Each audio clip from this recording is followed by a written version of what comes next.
Today on Monkey Life, things are getting heavy at the Orangutan Nursery. Don't do a belly flop on me. As Oshine and Ame go head-to-head. Ame! And baby Mikado settles in nicely after his first week at the park. Don't put your nappy in my face, please.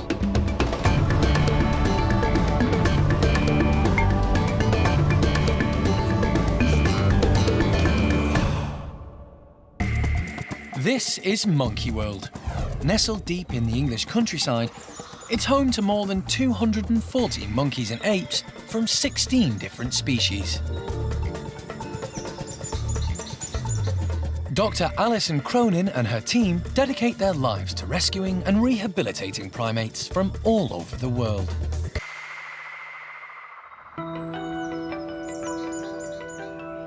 The Orangutan Nursery at the park is home to a number of youngsters.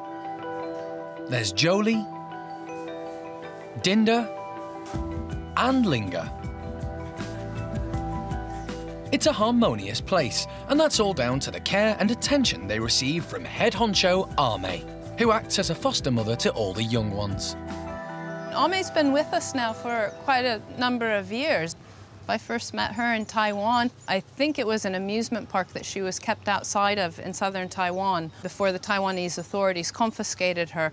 And she must have just been fed way, way too much fizzy drinks because her teeth were just rotten away. In fact, the dentist said that he had never seen anything so bad in a wild animal before.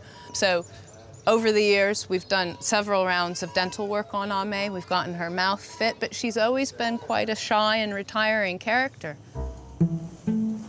Today, Ame's calm demeanour will be put to the test, as Jeremy is preparing the nursery for her first meeting with new arrival, Oshine. For most of her life in South Africa, Oshine had no contact with other orangutans, so Jeremy and Alison don't know how she's going to react.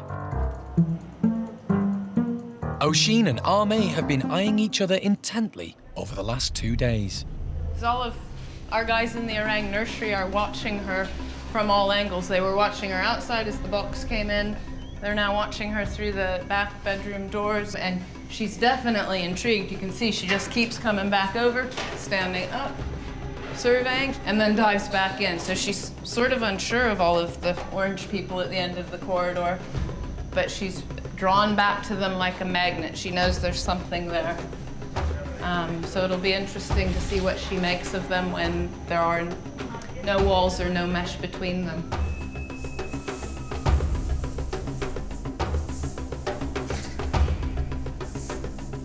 Today's introduction will be a psychological battle between the two orangs, but it could get physical. Ame has virtually no teeth, which makes her less dangerous, but Oshine is twice her weight. Jeremy decides to let Ame out first and Oshine second. I want this to be on Ame's terms, if possible. And obviously this is Ame's room, so Oshine coming into Ame, I think is better than, you know, her getting too cocky and taking claim to something that isn't really hers. Yeah, picnic time. If you want to shut that now and then start working Oshine down. There's going to be a lot of bluff and bravado, a lot of slapping, a lot of coughing, puh, puh, at each other. We just have to hope that Jeremy can sort of bridge that gap, make Ame let down her fur a bit, and accept the fact that there might be another adult lady in there. Oshine, come on, darling. Hopefully they then relax and come to some agreement. Oshine. But we'll have to wait and see. Oshine is a little reluctant to come out, so Jeremy tries to coax her towards the entrance. Come on, darling. Come on. Come and get your breakfast. Ame waits patiently, but Oshine remains cautious. She's not wading in like a bull in a china shop, which is good. She's just nervous and she's interested, but she's not committing herself, which is good. And the wait goes on. It doesn't look like Oshine is going to go through to the nursery anytime soon. Oshine's got stage fright, a little bit shy, so really we're going to try and reverse it a bit and actually get Ame and Jolie back out And then we'll get Oshine in here with Jeremy, get her comfortable, and then let Ame and Jolie back into them. So turn the tables a bit and see if we can give Oshine a bit more confidence, because now that the door's open, all of that rubbish has gone away. Stop it. What? Here, have a grape instead. I love this animal. Girl. Joined at the hip as ever, Ame and Jolie make their way back into the bedrooms so the team can bring out Oshine. Goodness me, it's the Michelin Man. Come on. Here you go, we got rid of those damn monkeys. It's better. Yeah, don't do a belly flop on me. Oshine spends some time getting acclimatised to the nursery, while Ame and Jolie look on.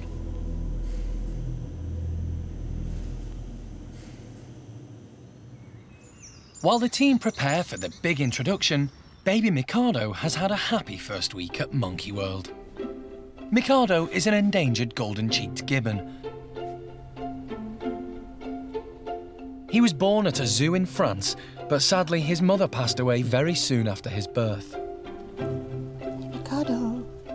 The zoo were unable to care for him themselves, so Primate care staff member Mike went to collect Mikado last week and has been hand-rearing him ever since. He's just settled in just remarkably well. It's just amazing. He lets me know in no uncertain terms if he's hungry, and he lets me know if he needs a nappy change in no uncertain terms.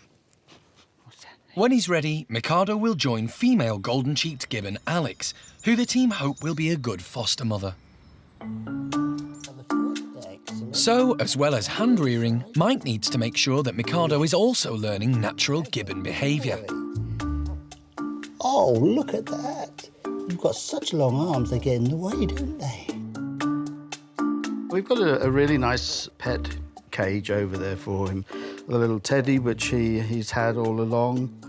Oh, well done. That's the way to do it. We've got dog toys in there for him to climb up on, a few branches for him to swing on.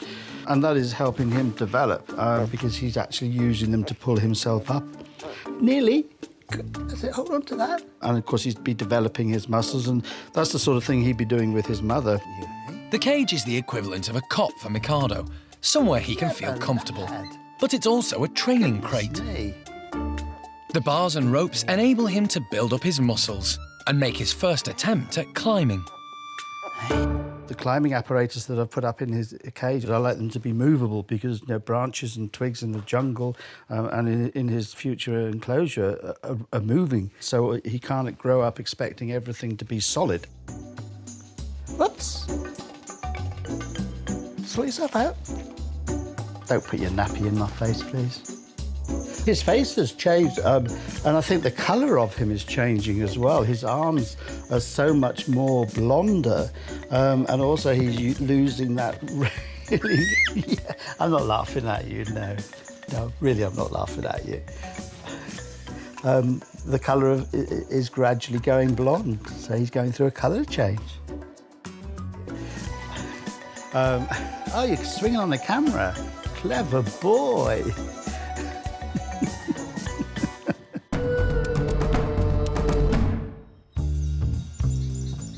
With Oshine settled into the nursery, it's time to release Ame and Jolie. You go, girls. Yeah, shut them out, but be ready, keep it ready to open it quickly if you need to. Hey, good girl. Ame. No, that's not such a good plan. She's bigger than you. There you Things go. don't go quite as smoothly as the team were hoping. Ame. A terrified Oshine flees as Ame and Jolie give chase. Oshine's frightened and in a new place, and Ame's offended that there's somebody new in her house, and so it's all quite reasonable. And the closer Ame gets, the further away Oshine wants to be. Hey, stay with me. Stay with me. Watch Ame. Ame feels quite protective of her household and her youngster, so it's fair enough that she's feeling a little bit challenged and aggressive about this, but I mean, she's half Oshine's weight and prepared to stand up and take it on. Oshine retreats into a corner and is grateful to have her old friend Jeremy around to help with Ame. Stay there. Luckily, Jeremy's got such a fabulous relationship with her, and he's, developing that with Oshine right now, that he could stand in the middle and say, "Don't do that, no." Stop it. But the chase goes on, and Oshine struggles to keep calm. She's 13 years on her own, so she doesn't really understand all of this. I hazard to say if she would actually just sit down calmly and let Ame approach, that it might not be quite so agitated and aggressive. But, you know, you can't explain that. They have to work that out. As the tension rises, Ame and Oshine take to the ropes. Good girl, Oshine. Oshine looks vulnerable. Hey, stop it! She's not used to moving around at height. Ow, that was my head.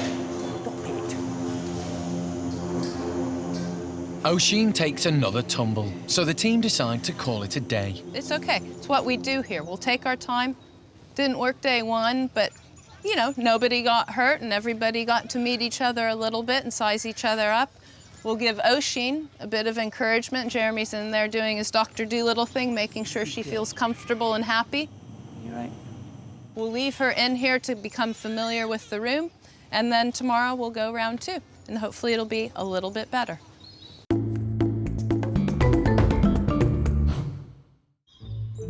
It's introduction day 2 at the Orangutan Nursery, and the team are hoping that things will run a little smoother between Ame and newcomer Oshine. Oh, Ame.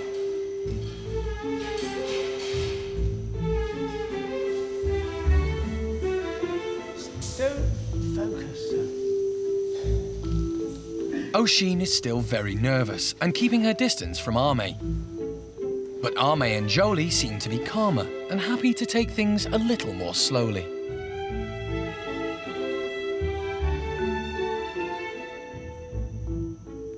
This is going a whole lot better today, actually. Ame isn't quite so frantic and vicious today, so just in one day, giving them a break and consideration, there's no vocalizing and they're stopping and looking at each other. So I think we have a great improvement today. And look, yeah, she's not so focused. In an attempt to make the most of the calmer atmosphere, the team send in some sweet corn to help distract and relax them all further. Ame likes hers, but for once, Oshine doesn't seem too interested in food. She's more concerned with the fact that Ame is drinking her squash.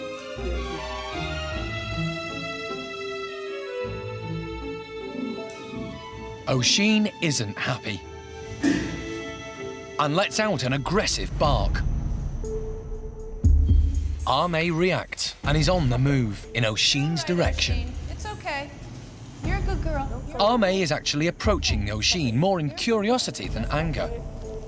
But Oshine is too stressed to respond. Don't focus. We would have liked to have removed Jolie from the situation, but she's limpeted onto Ame in the last 2 days since all of this has gone on. And really, Jolie is almost irrelevant in the sense that she'll take Ame's lead. So if Ame eventually calms down, hopefully Jolie will too, although she's quite mischievous. Oshine and Ame stick to their sides of the room, but it does seem calmer compared to yesterday's drama. Oshine is a very big lady that's just moved into their house, and she's clearly got an attitude. So if we can sort of calm Ame and Jolie a little bit and get everybody's nerves steadied, I'm hopeful that we can make some progress. You know, we won't know until the fat lady sings, as it were. Will Oshine calm down enough to let Ame near? Good girl. Over on the other side of the park, there's been a large donation of fruit, and today it's going to the boisterous Bachelor boys.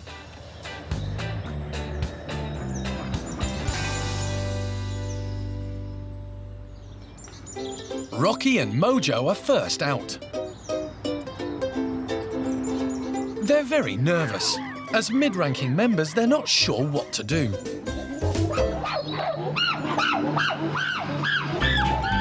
High-rankers Jester and Buxom chase Mojo away. That'll teach him for even contemplating eating the fruit first. And with his heavies laying down the law, alpha male Butch can just sit back and enjoy his melon. Paco's hoping to muscle in on some of the fruit by displaying how big and strong he is. Jester's found a stash of melons and he's not letting Mojo anywhere near them. But Pakito's not getting involved in the bravado and quietly enjoys his 2 pieces of fruit. Jimmy's found a pineapple and heads to the top table. But he gets nervous when he sees Butch and drops it. Only for Paco to grab it. He's still displaying, but no one's taking any notice. One chimp not letting go of his pineapple is Seamus. He keeps out of the way so he can enjoy it in peace. Like all chimps, Buxom has an extremely strong jaw and bites easily into his. Jester's dexterity is impressive as he walks with not just 1, 2, but 3 melons, and he heads straight for Boss Butch out of respect. But Butch is more interested in his own melon.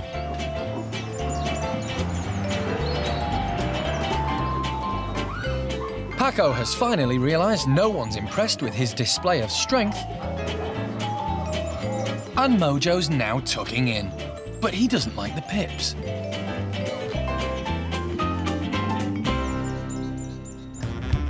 The fruit is going down a storm with the Bachelor boys. A day of eating fruit like this replicates a behaviour in the wild, where a group will find a fruit source and gorge on it until it's all gone. In the end, everyone gets to enjoy the fruit, and some even resort to stashing it away. Low-ranking Charlie has only managed to find lemons and has to hide in a tunnel to eat them. But boys being boys, they can't resist having one last scrap to finish off an exciting day. However, Big Boss Butch soon puts a stop to it.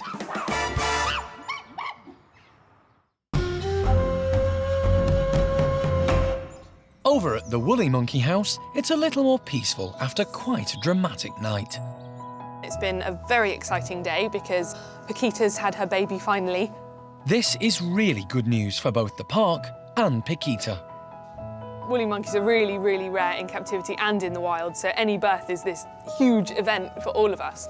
Also, knowing Pakita as an individual, we're all just really proud of how she's doing. She's had quite a rough experience in the past with her last baby passing away, so this time we're all really proud she sort of picked herself up, had another pregnancy and now delivered a healthy baby.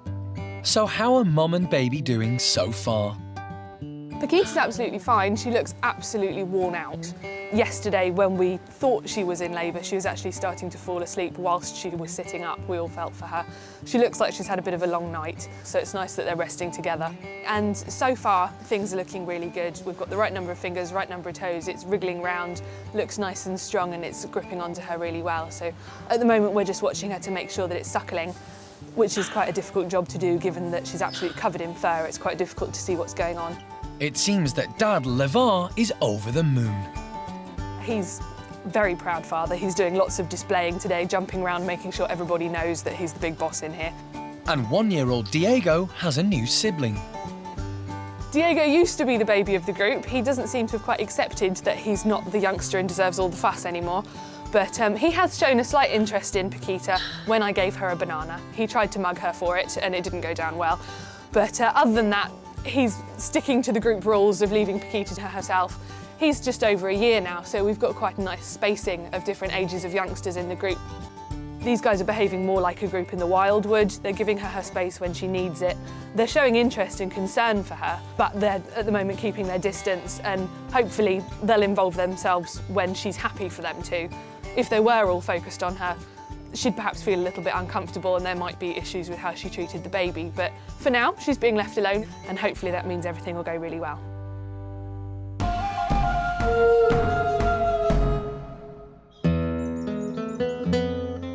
A stalemate has developed between Ame and Oshine, who stay on opposite sides of the room. This is Ame's house, and to a certain degree, I mean, I'm quite pleased for her. She's put her foot down, and right now, she's in charge. So she's maintaining her dominance, which is quite a good and nice thing for Ame, because it really does make her feel ownership of her role as nursery mum. So it's all good. We just have to wait and see if it gets boring after a while, because you can only maintain this Mexican standoff for so long. Oshine heads to the hoses to bark at Ame. From a distance, of course. Ame's not impressed, and she gives chase again.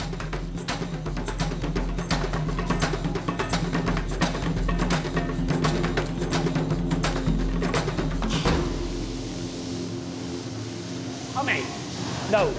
Ame's not stopping and keeps up her pursuit of Oshine.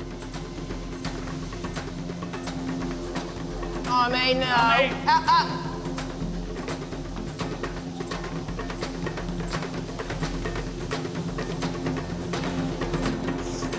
Stop it. You done? Jolly good. Control her, Ame. That last one was close.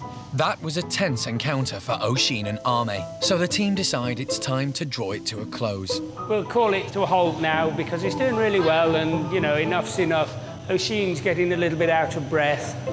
So, yeah, it's not a problem, but we'll just, you know, it's got to happen slowly, this introduction. It's not love at first sight by any means. So Ame and Oshine return to their separate enclosures, for the time being. Next time on Monkey Life. Tensions are high as old-timer Sammy goes under the knife. Whether you think it's a perfectly fit, healthy animal or an alien creature, there's always a risk with an anaesthetic. And the elderly Stumpies get a new playground. Hey, you. I know. I see you.